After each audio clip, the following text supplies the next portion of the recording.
Thank you, Mr. President. Namaskar and good evening to all of you. We're debating India's path tonight, and I could wrap my argument in one sentence borrowed from the White House. Go to New Delhi and see it for yourself. But I've been given more time than that, so I will tell you what I see. Earlier this week, I was on my way to the Delhi airport. There was a lot of traffic.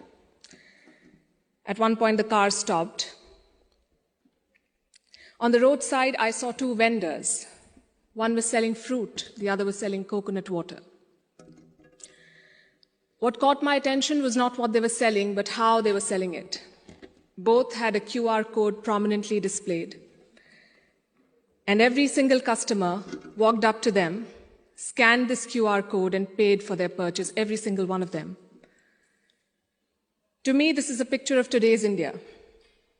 It shows three developments, three of the many developments I shall list out tonight. Number one is financial inclusion. Both the vendors had a bank account linked to their mobile phone. Number two is internet or mobile penetration, what we call digital India. It was 15% 9 years back. It's 48% today. And number three is the airport traffic. It just keeps swelling, even though we are at the receiving end. We see what it shows. From 67 million 9 years back to almost double now. To me, these things signify the path that India is on. The previous speakers have defined the motion well, but in case the evening drinks have kicked in, let me repeat. This House believes Modi's India is on the right path. And how do you determine if the path is right or wrong? You look at numbers, data, surveys, reports. I shall refer to all of these as I make my arguments. But I also want to dwell on something that's more personal, more important, I think, yet unquantifiable. I'm talking about the experience of living in today's India. I have lived in many Indias. The wary India where exciting policies and positions were abandoned. The self-doubting India, where decisions were taken based on global opinion. And today, a more confident India where the world comes for leadership and inspiration. You cannot put a premium on that. Indians are more prosperous at home and hence more confident abroad. Let me also tell you what I saw at the airport here in London, at the immigration counter. I saw Indians proudly flaunting their passport, none of the fidgeting or self-doubt of the last century. And if I may add, the immigration officer almost looked impressed. She was either a fan of India or just worried that she was holding up one of Rishi Sunak's relatives. We are proud of what we share with the world.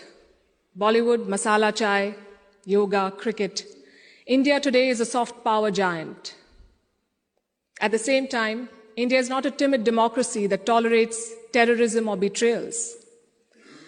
When Pakistani terrorists attacked Kashmir's Pulwama, India carried out surgical strikes on Balakot. Today's India is not a pushover country. It's a world power denied. Today, invasions and colonialism are part of our history, not our identity. We are shaped by years of subjugation, not defined by them. We are excited about our global responsibilities, not wary of them. This change in confidence comes from growth at home. Which brings me to the numbers. I'll start with India's welfare state system and how it has fared in the past decade. 110 million new gas connections, 470 million bank accounts, 220 million insurance beneficiaries. And to be fair, the welfare concept is not new to India. It's been there for a while. What's new is the approach. It's not just about putting more money in the pocket, it's about empowering people. And the result, once again, the evidence shows in the numbers. India's per capita income has gone from 86,000 rupees in 2014 to 172,000 rupees now. It has doubled. And a big reason for that is the falling inflation, from more than 8% 9 years back to less than 6% today. And this, ladies and gentlemen, is in the middle of a global cost of living crisis.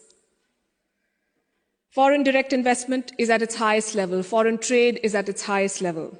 The growth mantra is connectivity, And I don't have to tell the British that. First thing you did in your colonies was build roads and railways. Our growth story has been about two Indias: the urban India, the bustling urban India, and a sluggish rural India. Today, we are trying to connect the two. We are building more than 38 kilometers of highway every day, which is 50% more than what it was 7 years ago. The number of airports has doubled since 2014. The total capacity at seaports has doubled. This connectivity is what is driving India forward. You mentioned GST. Our constitution calls India a union of all states, which is a great tribute to our diversity. But it also meant 28 different state economies, different taxes, different trade practices. This government tried to unify it to create a single Indian market. It took time, but the result is this today. Tax collection is at its highest ever. The number of taxpayers has doubled since 2017. I have a lot of data I could go on, but you get the drift. So now I'm going to talk about India's global position. Because your path is also about your role in the world. Are you a troublemaker or a consensus builder? I think there is no doubt as to where India stands. India is a member of the Quad and the SCO. India is invited to the G7, but is also a member of the BRICS. India rubs shoulders with the West, but also leads the global South. Which other country can claim to juggle these roles? And how does India do it? Because we are not trying to play an outsized role in the world, we are trying to play the right role. In the Russia-Ukraine war, India has not taken sides. And I know it confuses a lot of people here, but back home the thinking is very clear. It is not in our national interest to pick sides and make things worse. India has excellent relations with Russia and the West, and we want to preserve that. It's like when your two good friends fight. Do you pick sides and make things worse? Or do you try to talk sense to them and bridge the divide? I know what a good friend would do. I see what India is doing. India has always been, or always tried, to be a part of the solution, not the problem. Look at our neighborhood policy. When Sri Lanka was sinking, India provided assistance worth $4 billion, no strings attached, no grudges held, for Colombo's proximity with China.